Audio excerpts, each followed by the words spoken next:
Assalamualaikum warahmatullahi wabarakatuh. Selamat pagi anak-anak, bagaimana kabarnya hari ini? Alhamdulillah selalu sehat dan baik ya, Alhamdulillah. Nah, sebelum kita mengawali pembelajaran pada pagi hari ini, marilah kita berdoa terlebih dahulu menurut agama dan kepercayaan masing-masing. Berdoa dimulai.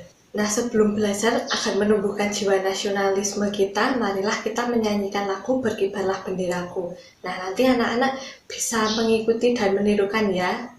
Menyanyikan lagu Berkibarlah Benderaku, 1, 2, 3. Ada yang masih ingat anak-anak, minggu kemarin kita belajar mengenai apa? Ya, minggu lalu kita belajar mengenai pelestarian elang Jawa. Nah, hari ini kita akan belajar mengenai energi dan sumber daya alam yang ada di Indonesia. Manfaat mempelajari energi dan sumber daya alam di Indonesia ini adalah yang pertama, agar siswa dapat memahami energi, sumber energi, dan perubahan energi dengan baik. Yang kedua yaitu, melalui penyajian peta persebaran sumber daya alam yang ada di Indonesia, siswa dapat mengidentifikasi sumber daya alam untuk pemanfaatannya, untuk kesejahteraan masyarakat dari tingkat kota, kabupaten, atau provinsi dengan baik. Sebelum memasuki materi mengenai energi dan sumber daya alam, di sini Ibu ingin bertanya, apa yang dimaksud dengan energi? Ada yang tahu? Ya, benar. Energi adalah kemampuan untuk melakukan suatu pekerjaan atau usaha.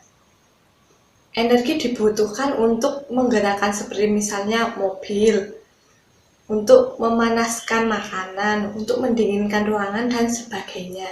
Nah, ada banyak macam-macam energi di dunia ini yang misalnya yaitu yang pertama energi otot, energi gerak atau kinetik, energi panas, energi bunyi, energi cahaya, energi listrik, energi potensial, dan energi kimia. Yang selanjutnya adalah, apakah kalian tahu apa itu sumber energi dan perubahan energi? Nah, jadi sumber energi itu adalah segala sesuatu yang menghasilkan suatu energi. Sedangkan perubahan energi adalah berubahnya suatu bentuk energi menjadi bentuk energi lain. Nah, di rumah kan Ibu punya kipas angin. Nah, kipas angin itu sumber energinya dari mana dan perubahan apa yang terjadi pada kipas angin tersebut? Ya benar, kipas angin sumber energi adalah karena energi listrik. Nah, perubahan energi yang terjadi adalah energi listrik menjadi energi gerak. Energi sangat bermacam-macam dan dapat dimanfaatkan dalam kehidupan sehari-hari kita. Nah, dalam Al-Quran sendiri, ayat yang berhubungan dengan energi adalah pada Quran surat Yasin ayat 80. A'udzu billahi minasyaitonir rajim. Bismillahirrahmanirrahim. Alladzi ja'ala lakum minasyajaril akhdari naran fa idza antum minhu tuqidun. Shadaqallahul azim. Artinya, yaitu Allah yang menjadikan api untukmu dari kayu yang hijau, maka seketika itu kamu nyalakan api dari kayu itu. Dari ayat tersebut dapat kita ambil hikmahnya, yaitu kayu merupakan sumber api atau energi yang dapat kita gunakan seterusnya. Selain itu, seperti batu bara atau minyak bumi, berasal dari bahan organik, tumbuhan, dan makhluk hidup yang dapat kita manfaatkan dalam kehidupan sehari-hari kita. Selain pemanfaatan energi, sumber daya alam juga dapat kita manfaatkan untuk memenuhi kebutuhan sehari-hari kita. Di Indonesia sendiri sumber daya alam sangat beragam dan tersebar di seluruh wilayah Indonesia. Sehingga Indonesia sendiri dikenal dengan negara yang kaya akan sumber daya alamnya. Nah, apa sih sumber daya alam itu? Sumber daya alam adalah segala sesuatu yang berasal dari alam yang dapat dimanfaatkan dan digunakan untuk memenuhi kebutuhan keseharian manusia.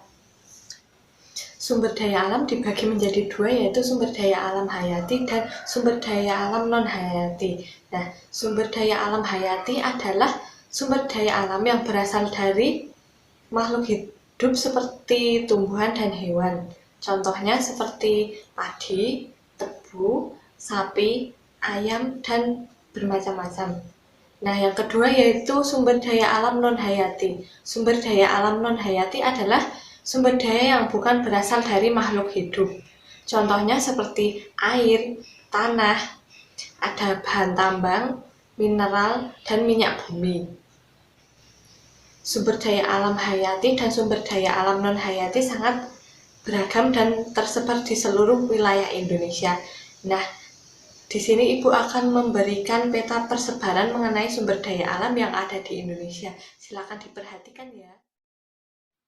Hasil sumber daya alam hayati contohnya seperti cengkeh, coklat, kopi, karet, hasil hutan, dan lain sebagainya.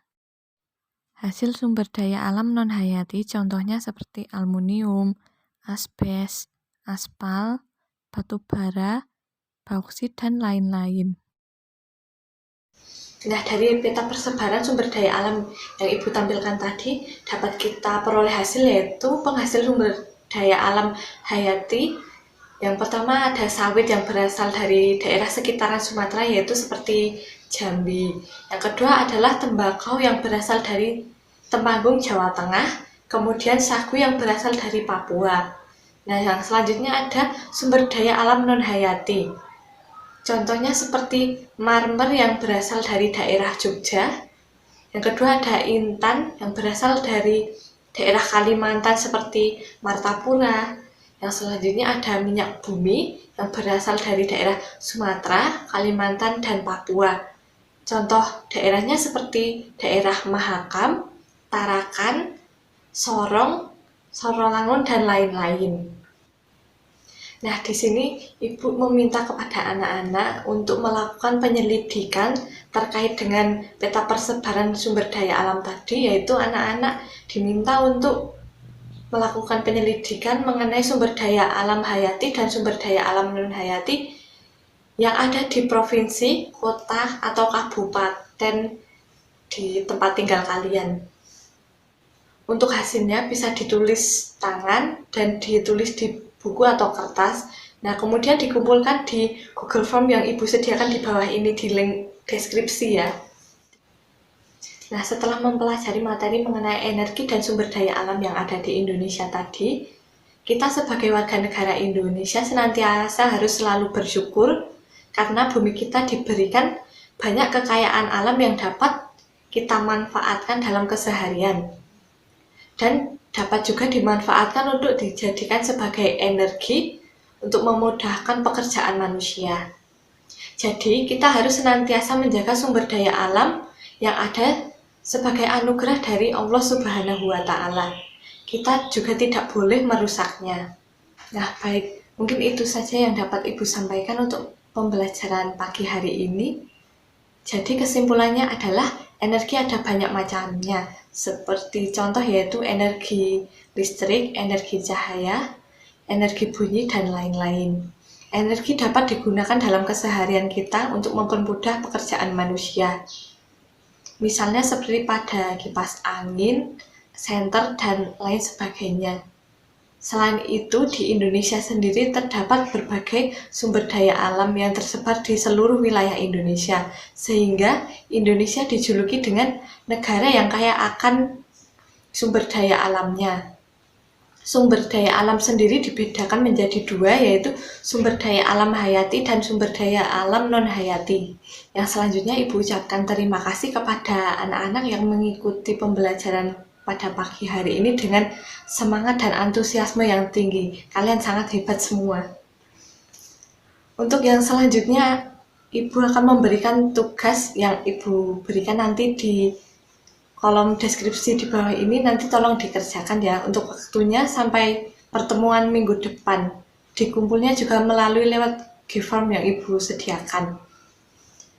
Nah, minggu berikutnya kita akan belajar mengenai kegiatan ekonomi yang ada di Indonesia persiapkan dengan baik dan pelajari materi dengan baik.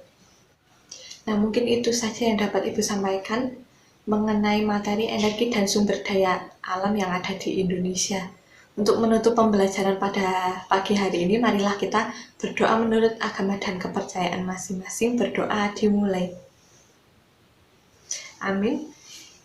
Ibu cukupkan untuk pembelajaran pada pagi hari ini. Wassalamualaikum warahmatullahi wabarakatuh. Terima kasih.